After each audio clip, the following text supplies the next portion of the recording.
திடீர்னு உங்களை police arrest பண்ணிட்டா அல்லது உங்களை சார்ந்தவங்களை அரெஸ்ட் பண்ணிட்டா உங்களுக்கு என்னென்ன உரிமைகள் இருக்குன்னு தெரியுமா? பெரும்பாலான மக்கள் அரெஸ்ட் ஆன உடனே குற்றவாளின்னு நினச்சிக்கிறாங்க. ஆனால் குற்றம் நீதிமன்றத்தில் நிரூபிக்கப்படும் வரை நீங்கள் வெறும் குற்றம் சுமத்தப்பட்டவர்தான் என்பது உங்களுக்கு தெரியுமா? அரெஸ்ட் ஆன உடனே வாழ்க்கையே முடிஞ்சு போயிருச்சுன்னு அர்த்தம் இல்லை. இந்த வீடியோவில் அரெஸ்ட் ஆன குற்றம் சுமத்தப்பட்டவருக்கு என்னென்ன உரிமைகள் இருக்குன்னு தெரிஞ்சுக்கலாம் வாங்க. நான் உங்கள் advocate Jayachitra Murugesan and welcome to our channel. இப்போ நம்ம வீடியோக்குள்ளே போகலாம் வாங்க. போலீஸ் உங்களை அரெஸ்ட் பண்ணும்போது ஏன் அரெஸ்ட் பண்ணுறாங்க, எந்த செக்ஷன் கீழ் அரெஸ்ட் பண்ணுறாங்க என்று தெளிவாக காரணம் சொல்ல வேண்டும். காரணம் சொல்லாமல் அரெஸ்ட் பண்ணுவது சட்ட விரோதம். ஸ்டேஷனுக்கு வாங்கன்னு மட்டும் சொல்லி கைது செய்ய முடியாது. அரெஸ்ட் ஆன உடனே நீங்கள் யாருக்கு தகவல் சொல்லணும்னு சொல்கிறீங்களோ அந்த ஃபேமிலி மெம்பர்ஸ் ஆர் ரிலேட்டிவுக்கு போலீஸ் தகவல் சொல்ல வேண்டும். அது ஸ்டேஷன் ரெக்கார்டில் பதிவு செய்யப்பட வேண்டும். போலீஸ் தகவல் சொல்லாமல் இருந்தால் அது உரிமை மீறல். அரெஸ்ட் செய்யும் போது police arrest time, arrest place, section, witness signature, family informed details இவை அனைத்தும் சேர்த்து அரெஸ்ட் மெமோ தயாரிக்க வேண்டும். நீங்கள் அதை பார்க்கும் உரிமை உண்டு. கைது செய்த பிறகு 24 மணி நேரத்திற்குள் நீதிமன்றத்தில் ஆஜர் செய்ய வேண்டும். 24 மணி நேரத்துக்கு மேல் ஸ்டேஷனில் வைத்திருந்தால் அது சட்டவிரோத காவல். அரெஸ்டான நபருக்கு அட்வொகேட்டை சந்திக்கும் உரிமை உண்டு. விசாரணை நேரத்திலும் சட்ட உதவி பெறும் உரிமை உண்டு. போலீஸ் வந்து அட்வொகேட் தேவையில்லைன்னு சொல்ல முடியாது. பெண்களை கைது செய்வது ஒரு சாதாரண விஷயமில்லை. அதற்கு சட்டம் தனி பாதுகாப்பு விதிகளை வைத்திருக்கிறது.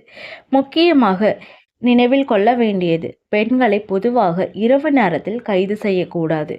மிகவும் அவசரமான மற்றும் அவசியமான சூழ்நிலை இருந்தால் மட்டுமே சட்டப்படி காரணம் பதிவு செய்து கைது செய்ய முடியும். மேலும் ஒரு பெண்ணை கைது செய்யும் போது பெண் போலீஸ் அதிகாரி கண்டிப்பாக இருக்க வேண்டும். பெண் போலீஸ் இல்லாமல் கைது செய்வது சட்டத்திற்கு விரோதமாகும். இது ஒரு சலுகை அல்ல, இது ஒரு பாதுகாப்பு. ஒரு பெண்ணின் மரியாதை மற்றும் உரிமையை காக்க சட்டம் கொடுத்த பாதுகாப்பு. அதனால் பெண்கள் பயப்பட வேண்டாம்.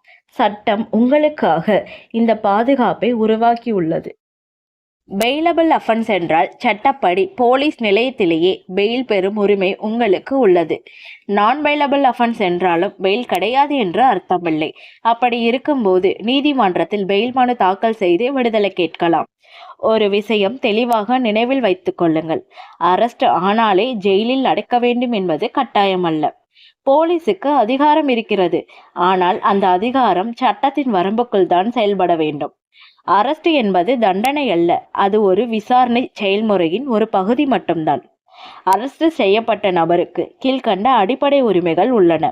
எந்த காரணத்திற்காக கைது செய்தார்கள் என்பதை தெரிந்து கொள்ளும் உரிமை, எந்த சட்டப்பிரிவின் கீழ் வழக்கு பதிவு செய்திருக்கிறார்கள் என்பதனை அறியும் உரிமை, தன் குடும்பத்தினருக்கு தகவல் தெரிவிக்கச் சொல்லும் உரிமை, 24 மணி நேரத்திற்குள் நீதிமன்றத்தில் ஆஜர் செய்யப்பட வேண்டிய உரிமை, தன் வழக்கறிஞரை சந்தித்து சட்ட உதவி பெறும் உரிமை. இந்த உரிமைகள் யாராலும் பறிக்க முடியாது. சட்டத்தை தெரிந்து கொண்ட மனிதன்தான் தைரியமாக இருப்பான். அறிவில்லாத பயம்தான் மனிதனை பலவீனப்படுத்தும்.